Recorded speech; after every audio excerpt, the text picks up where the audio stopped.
He mocked Senator J.D. Vance, dismissed the law, and ran his courtroom like his own personal kingdom until justice finally caught up with him in the most humiliating way possible. The courtroom in Cincinnati was packed, the kind of full that made people shift uncomfortably in their seats. The walls, lined with dark wood paneling, carried the weight of history, but today, the air inside felt charged, like something was about to snap.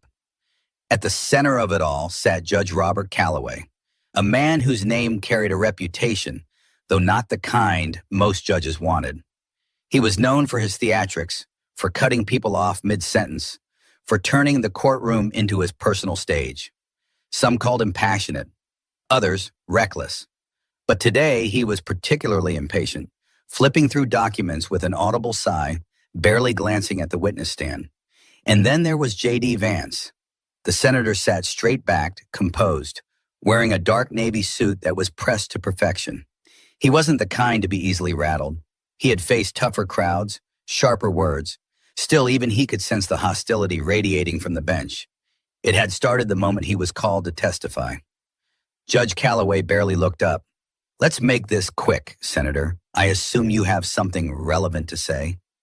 Vance didn't flinch. He adjusted the microphone, cleared his throat, and began speaking, laying out the facts of the case in a steady, controlled tone. But Calloway wasn't listening. He leaned back, arms crossed, a smirk playing on his lips, as if he was already waiting for a reason to interrupt. And when Vance made his first key point, the judge pounced. All right, we get it," Calloway scoffed, waving a hand dismissively. "You're here to make a speech. I don't need a campaign rally in my courtroom." A few murmurs rippled through the audience. The court reporter hesitated before resuming her typing. Even some of the attorneys shifted in their seats. Vance remained unshaken. He locked eyes with the judge, the hint of a frown appearing. But he didn't respond to the jab. Instead, he continued. But Calloway wasn't done. He exhaled loudly, flipping a page of his notes with exaggerated effort. "Let's move this along before we all die of boredom, shall we?" A few chuckles echoed in the gallery, some from Calloway's usual defenders, others from those who laughed out of discomfort. Vance's lawyer, seated just a few feet away, stiffened. He leaned toward his colleague. "This is a joke. That's not just bias, that's outright contempt." The younger attorney beside him nodded but kept his voice low. "He's doing it on purpose. He wants a reaction." But Vance wasn't giving him one. He simply adjusted his tie, kept his voice even, and continued. "With all due respect, Your Honor, this testimony is important for the integrity of—" "Spare me the lecture, Senator." Calloway cut him off, shaking his head. He let out a dramatic sigh, then leaned forward. His next words were quieter, but sharp enough to slice through the entire courtroom. "Let's be real, you're not here for justice. You're here to grandstand. It's what you people do best." The murmurs stopped. It was subtle but unmistakable. The way he said it, the deliberate condescension laced in every syllable. Vance's jaw tensed, but still he didn't react. He simply exhaled slowly through his nose, his hands clasped on the table in front of him. But across the room, his legal team was already moving. Something was about to shift. Judge Calloway was enjoying himself. He leaned back in his chair, tapping his fingers against the bench, watching J.D. Vance with the kind of smirk that made it clear. He didn't respect him. Maybe he never had, but the courtroom wasn't on his side today. The murmurs that followed his last comment weren't ones of approval. People shifted in their seats. A few exchanged looks, uncomfortable, waiting to see what would happen next. Vance, for his part, didn't take the bait. He wasn't here to argue with a man who thrived on confrontation. He straightened his papers, cleared his throat, and kept going. "As I was saying, Your Honor, the facts of this case—" Calloway groaned, actually groaned. "Oh, give it a rest, Senator." He turned to the plaintiff's attorney. "Do you really want me to sit through another 5 minutes of this? I thought we were dealing with evidence, not ego." A few gasps rippled through the room.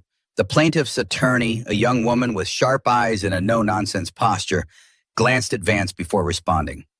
"Your Honor, Senator Vance's testimony is relevant to the integrity of this case." Calloway waved a hand. "If you say so." He looked back at Vance, his eyes narrowing. "But make it quick. My patience for political nonsense is wearing thin." Vance didn't rise to the insult. He simply continued. But the hostility wasn't just verbal anymore. Calloway shifted in his seat, rolling his eyes at nearly every sentence. When Vance mentioned key details about the case, the judge muttered under his breath. At one point, he even scoffed loud enough for the jury to hear. The tension in the room thickened. At the defense table, Vance's lead attorney, a man in his 50s with salt and pepper hair, leaned toward his colleague. "This is unreal. He's not even trying to hide it." The younger attorney nodded. "Should we file a motion?" "Not yet," he exhaled, "but we're getting close." Across the courtroom, a reporter scribbled furiously in her notebook. She had covered enough trials to know when a judge was stepping out of line, and Calloway was sprinting past the line, straight into misconduct territory. The judge, however, remained unfazed. He thrived in moments like these. He leaned forward, resting his elbows on the bench. "Tell me, Senator, when exactly did you become an expert on constitutional law?" Vance met his gaze. "I studied law before I entered public service, Your Honor." "Oh, right," Calloway said with mock realization. "I forgot.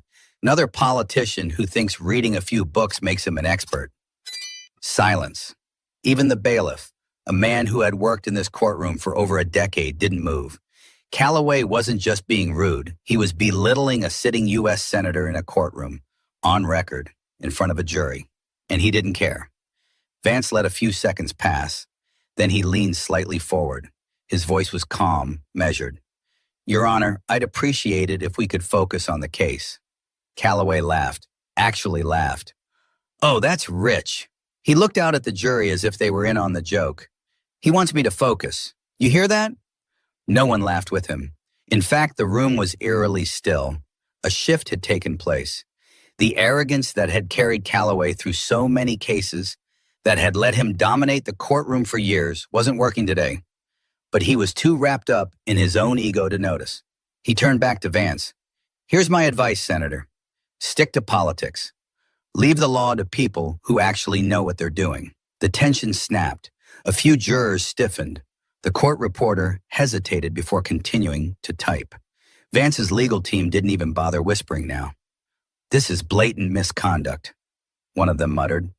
And then, subtly, quietly, the lead attorney reached for his phone, because Judge Calloway had just crossed the line, and someone was about to make sure he paid for it. J.D. Vance barely blinked.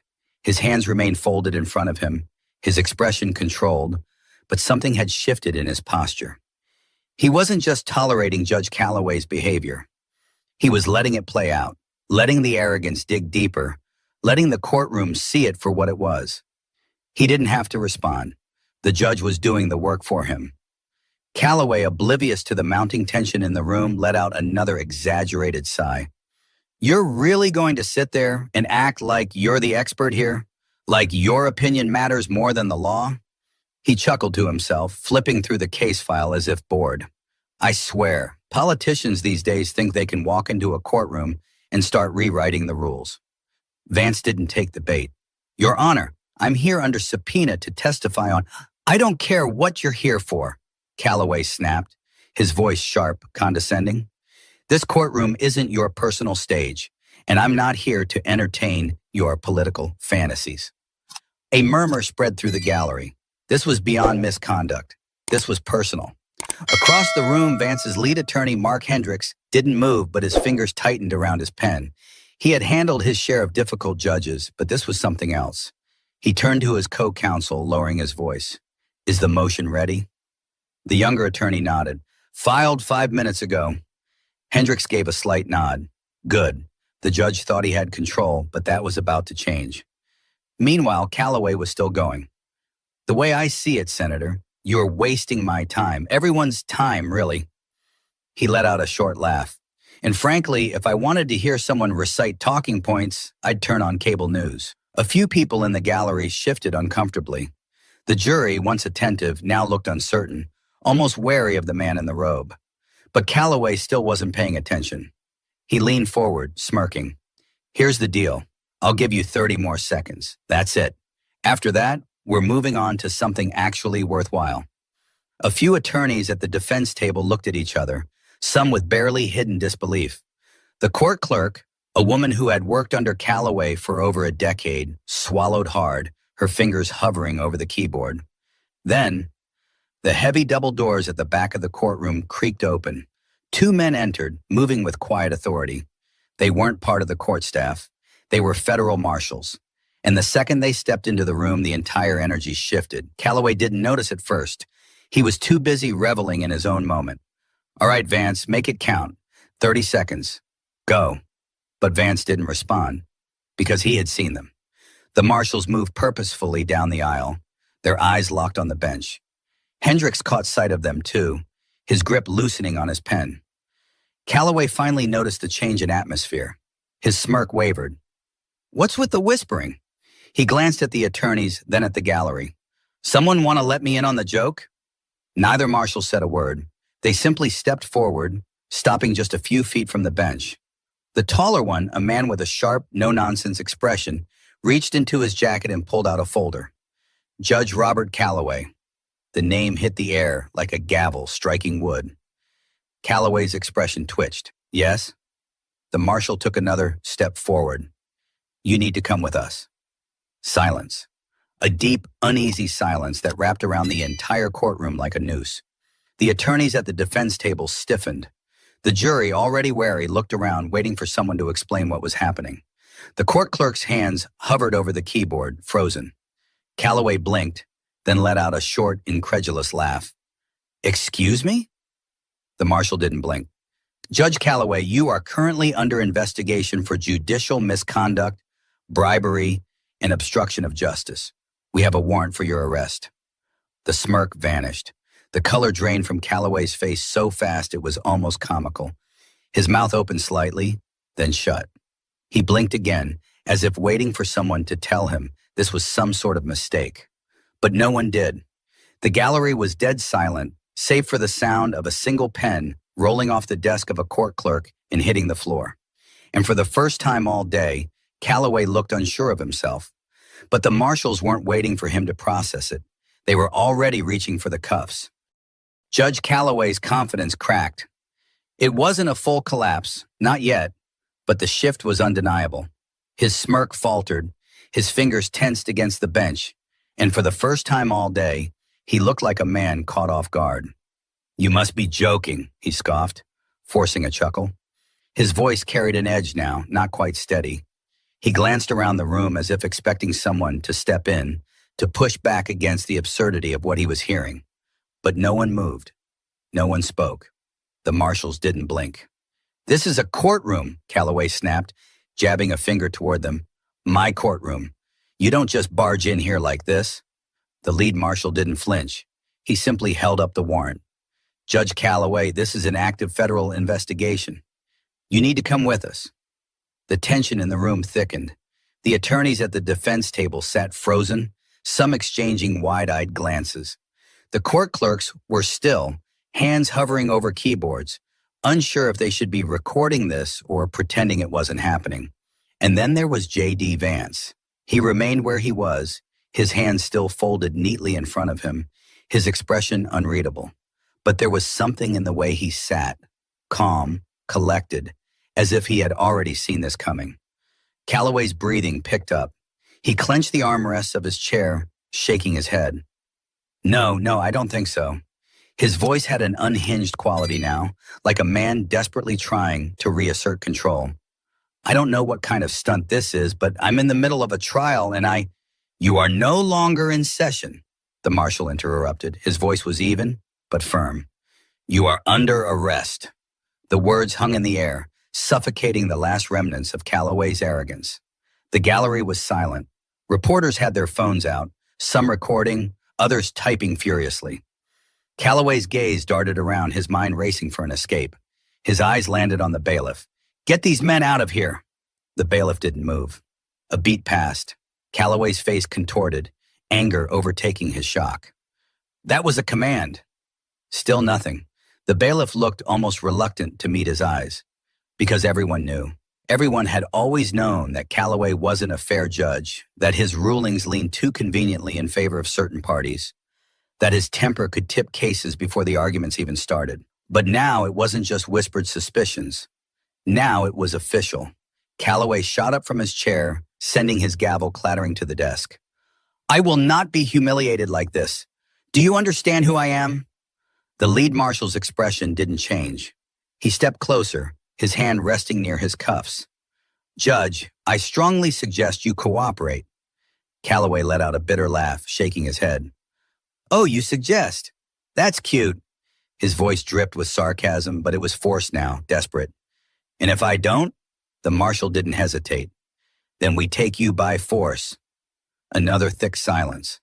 Calloway exhaled sharply through his nose. His hands curled into fists at his sides.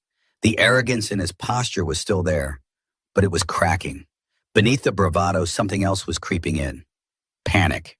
He looked out at the gallery again, at the reporters, at the jury, at Vance, still unmoving, still watching. And suddenly, for the first time in his career, Calloway wasn't in control, and the realization hit him like a slap to the face. Judge Calloway's breath was coming in short bursts now.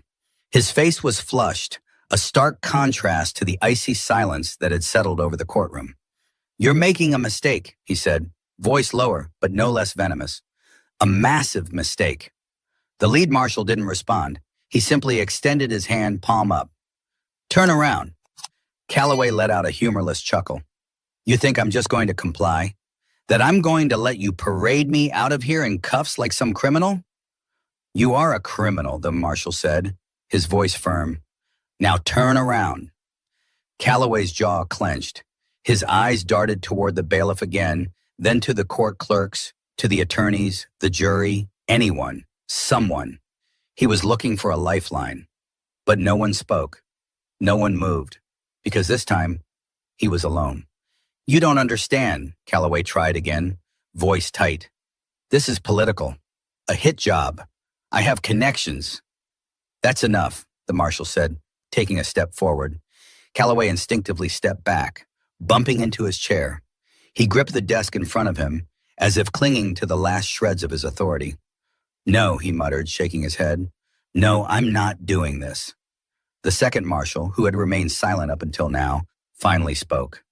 Judge, you can walk out of here with dignity, or we can drag you out. Your choice. Calloway's hands trembled against the desk. His chest rose and fell too quickly. He was a man who had spent years controlling the fate of others with the swing of a gavel. And now, in an instant, he was just another defendant. Another man who had to answer for his actions. J.D. Vance was still watching, silent. He had not spoken since the marshals entered. He didn't need to. The weight of what was happening was enough. A tense moment stretched between Calloway and the marshals. Then, he moved, not fast, not aggressive, but enough. He straightened his back, exhaled sharply through his nose, and turned. His hands balled into fists at his sides, knuckles white as he forced himself to remain composed. The marshal stepped behind him, pulling the cuffs from his belt. The sound of metal clicking open was deafening in the quiet room. Calloway squeezed his eyes shut. Then, click, the cuffs snapped shut around his wrists. A hush fell over the room, thick with disbelief. Even those who had seen it coming, the attorneys, the journalists, the clerks, sat frozen, as if waiting for someone to tell them this was all some elaborate trick. It wasn't. Calloway swallowed hard, shoulders tense. His head stayed high, but it was no longer arrogance keeping it there. It was defiance. The marshal placed a firm hand on his arm, guiding him toward the steps that led down from the bench. His footsteps echoed as he descended, not as a judge, but as a man in custody. For a fleeting second, his eyes flicked toward Vance. Vance met his gaze, steady, unmoved. Calloway looked away first.